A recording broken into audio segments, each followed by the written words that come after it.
So you use the phrase third parties, and Dennis, we were talking before, and you use you sort of said broadly, you can look at third parties as maybe vendors, as customers, or some sort of, intermediary of some sort. Could you sort of explain your model for how you look at that? And also, if you look at the broad scope of third parties, in its broadest sense, how do you zero in on the ones that introduce the most business risk today? I'll address that, but let me just provide some context. Ken had mentioned Sarbanes-Oxley and Enron. The sentencing guidelines for organizations have been around since 1991. And the requirement for compliance programs and a chief compliance officer have been around for a while, but what really has been driving activity in this area have been the severe fines resulting from the Foreign Corrupt Practices Act violations.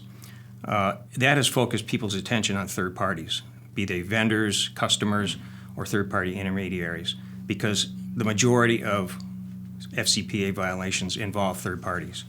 They may involve employees as well, but they involve third parties.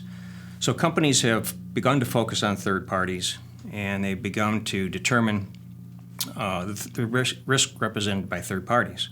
A typical multinational company may have 25 to 30 different categories of third parties, ranging from joint venture partners to agents to distributors to consultants, lawyers even, accountants.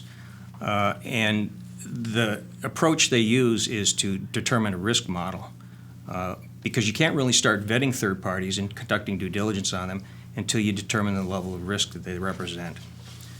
So a typical risk model involves determining subjectively the closeness of the relationship to a third party, how much control you have over the third party, how closely you're associated with a third party, and determining whether they're a high, medium, or low risk. And then a high-risk third party would require enhanced due diligence.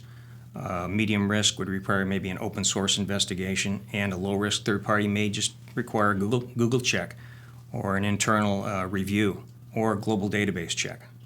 So that's the basics of a risk model.